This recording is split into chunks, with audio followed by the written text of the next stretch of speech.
Friends, जय हिंद। स्वागत आपका आपके अपने चलो होम ट्यूशन पे। दोस्तों, हरियाणा सीईटी ग्रुप सी का ऑनलाइन फॉर्म जो है कल उसकी लास्ट डेट है 10 जुलाई तक आप अपना फॉर्म अप्लाई कर सकते हैं।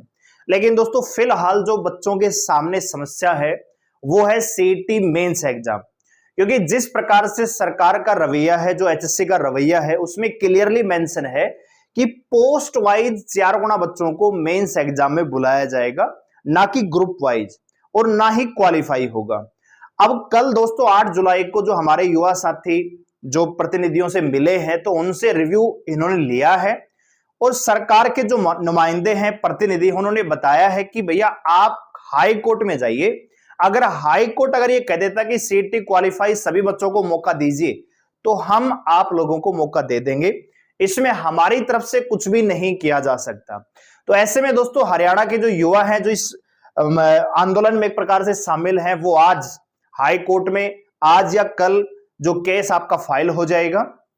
क्या है पूरी अपडेट, कैसे यहां पे क्वालिफिकेशन आवश्यक है, क्यों सीईटी क्वालिफाई होना जरूरी है, इस चीज को समझने का प्रयास करेंगे दोस्तों। और अभी ये हाई कोर्ट के हाथ में है, और जो 20 ग्रुप वाले बच्चे हैं जिनकी ज्वाइनिंग हो चुकी है, उनके लिए भी एकमात्र सॉल्यूशन है सीईटी क्वालिफाई, अगर वो अपनी नौकरी बचाना चाहते हैं।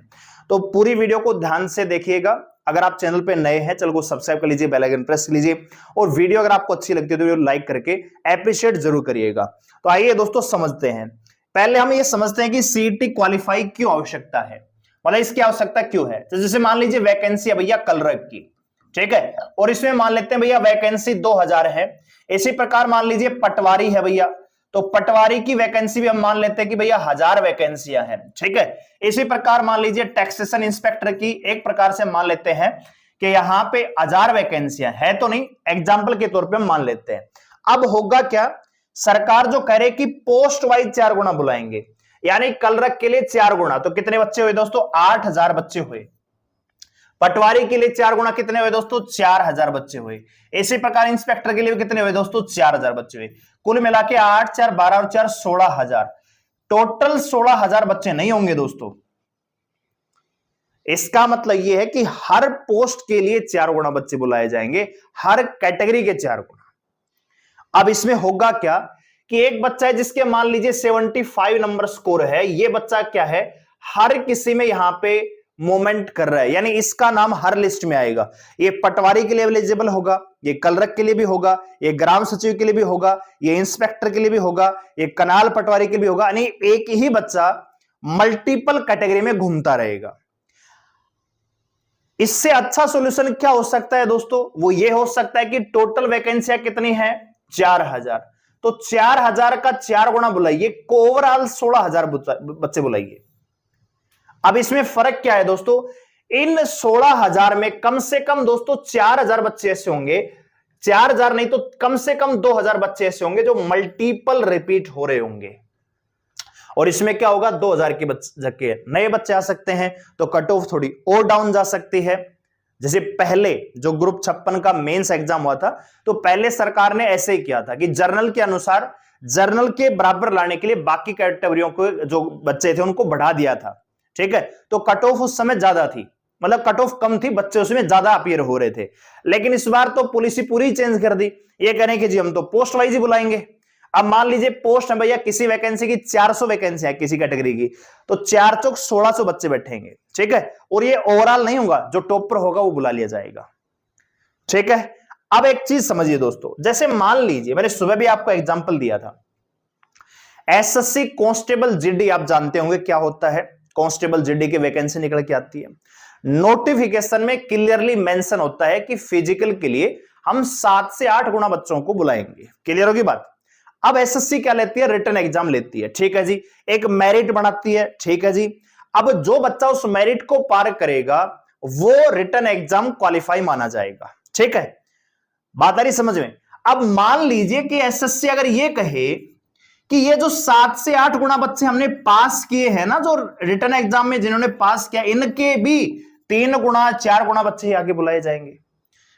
बात आ रही समझ में। मान लो जिसने कांस्टेबल जीडी का एग्जाम पास भी कर लिया, प्री एग्जाम निकाल भी लिया, फिर अगर एसएससी कहे कि हम तो वैकेंसी के 3 गुना बुलाएंगे, शुरू में 4 गुना बुलाएंगे, तो भैया 7 गुना बुलाने का फायदा क्या है? फिर अगर सरकार को 4 गुना को ही बुलाना था तो फिर क्वालिफिकेशन की आवश्यकता क्या है? सीईटी को क्वालिफाई, मतलब जो स्कोर निकाल के दे रही है सरकार, एसएससी जो बार बार रैंक वाइज, ग्रुप वाइज जो निकाल के दे रहे हैं कि भैया ये आपका स्कोर है, ये क्वालिफाई है, ये नॉन क्वालिफाई है, उसका मतलब क्या है?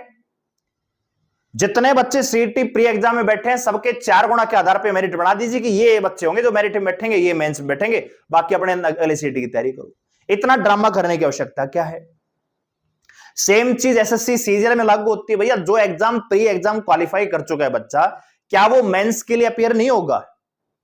या फिर बाद में एसएससी ये कहे कि जी नहीं, हम तो मेंस में केवल 4 गुना बच्चे बुलाएंगे, चाहे पास कितने भी हो, तो फिर फायदा क्या है प्री एग्जाम को लेने का, है ना?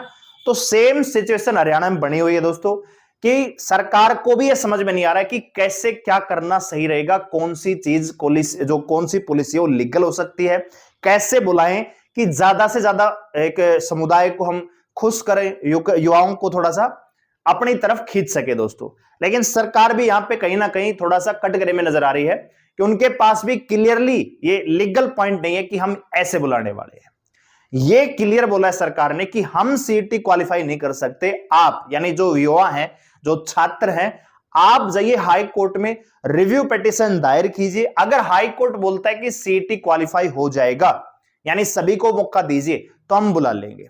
अब जो 20 ग्रुप वाले बच्चे हैं दोस्तों, उनके सामने भी सेम समस्या आने वाली है कि बहुत सारी वैकेंसी जैसे एएलएम है या कोई और टेक्निकल पोस्ट है, अब हर पोस्ट वाइज 4 गुना बच्चे बुलाएंगे, तो एक बच्चा 2000 बच्चे यानी 1000-1200 बच्चे ऐसे होंगे जो बार बार रिपीट करेंगे, और 1000-1200 बच्चे ऐसे होंगे जिनको मौका ही नहीं मिलेगा।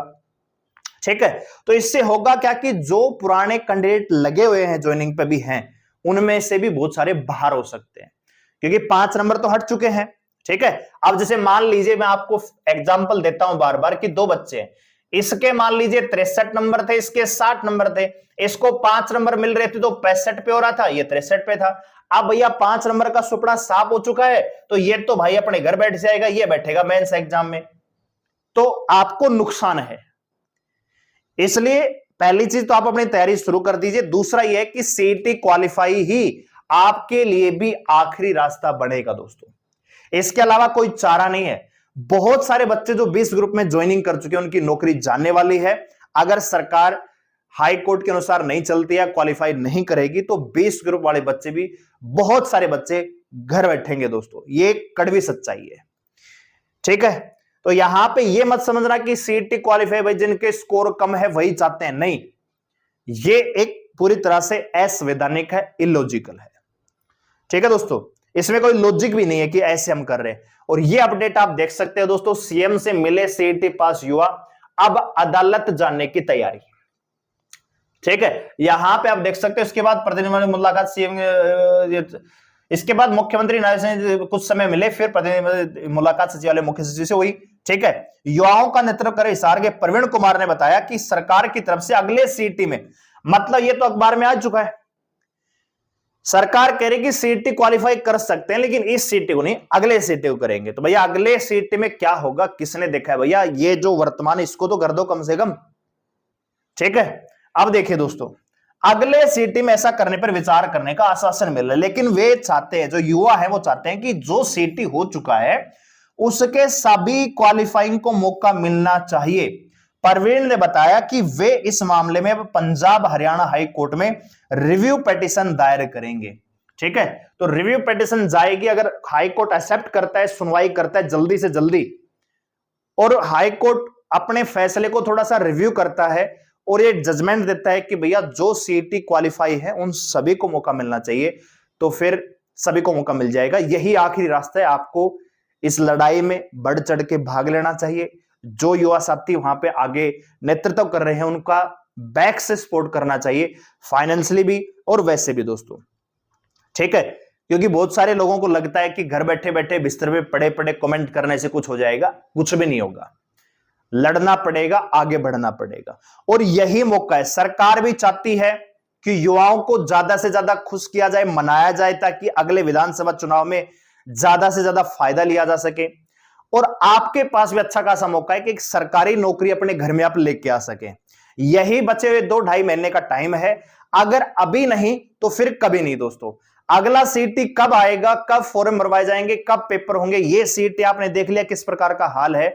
अगले सीटी तब होगा जब वर्तमान सरकार जो अभी है वो बचेगी कि नहीं बचेगी, वो भविष्य के गर्त में है। उसमें अभी से कहना कि अगला सीट आएगा उसमें क्वालिफाई कर देंगे, ये कर देंगे, वो कर देंगे, फलाना कर देंगे, कोई औचित्य नहीं रह जाता है। जो वर्तमान सीट है वो क्वालिफाई होना चाहिए। तो आप लोग इस मोमेंट में ज्यादा से ज्यादा बढ़ चढ़ के भाग लीजिए, सपोर्ट कीजिए, क्योंकि ये लड़ाई आप लोगों की है। होगा क्या कि एक बच्चा है जो 70 नंबर लेके बैठा और एक बच्चा है जो 65 नंबर लेके बैठा है। ये 70 वाला तो सारे एग्जाम देगा, ये पटवारी का भी देगा, कनाल पटवारी का भी देगा, ग्राम सचिव का देगा, इंस्पेक्टर का भी देगा, सारे पेपर में बैठेगा। और ये कि 65 वाला सिर्फ 5 नंबर का फर्क है, ये कोई भी एग्जाम नहीं दे पाएगा दोस्तों। पोस्ट वाइज में ये सबसे बड़ी दिक्कत होगी। ठीक है, तो अगर आपको समझ में आया है चीजें क्या चल रही हैं, तो मेरे ख्याल से आपको सपोर्ट करना चाहिए। बाकी केस आज या कल में फाइल हो जाएगा और जैसे ही अगला अपडेट आएगा हम आपके साथ जरूर जोड़ेंगे। फिलहाल दोस्तों यही एकमात्र रास्ता है कि हाई कोर्ट अगर कह दे तो क्वालिफाई हो सकता है। और एग्जाम थोड़ा सा अभी प्रोसेस बचा क्या है, कुछ भी नहीं है। ठीक है, ग्रुप 56-57 का प्रोसेस क्या बचा है, सिर्फ एक प्रोसेस है कि रिटन एग्जाम लेना है। जो मेरिट में आएगा उनको, आपको पता है कि ग्रुप डी का रिजल्ट आया, 3 दिन के अंदर ज्वाइनिंग करवा दी। ठीक है, 8, 9, 10, 11 4 दिन का टाइम मिला ज्वाइनिंग।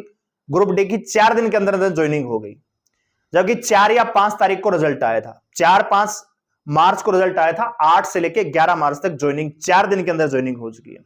ठीक है, तो टाइम उसमें नहीं लगता, ज्वाइनिंग वगैरह में document verification, online document verification होगा, आगे चलता रहेगा।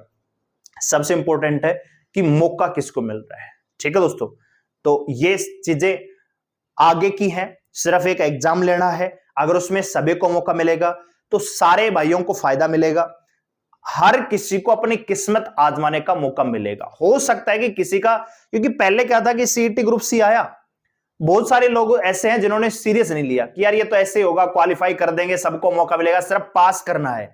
ठीक है, 3 साल की वैलिडिटी है, ये सरकार ने शुरुआत में कहा। तो बहुत सारे ऐसे युवा हैं जिन्होंने ठीक तरीके से तैयारी नहीं की। किसी के 52 नंबर है, किसी के 50 नंबर है, किसी के 55 नंबर है, किसी के 60 नंबर है। ठीक है, हो सकता है कि अगर ये क्वालिफाई कर दें तो 60 नंबर वाला जाके आगे पटवारी बन जाए, और जो अभी 70 नंबर लेके बैठा है हो सकता है वो कहीं का भी ना रहे। तो ऐसा भी हो सकता है। तो इसलिए सभी को मौका देना बनता है और ये उनके हक में है, उनका अधिकार है दोस्तों। ठीक है, तो आगे जो भी अपडेट आएगी हम आपको जरूर बताएंगे।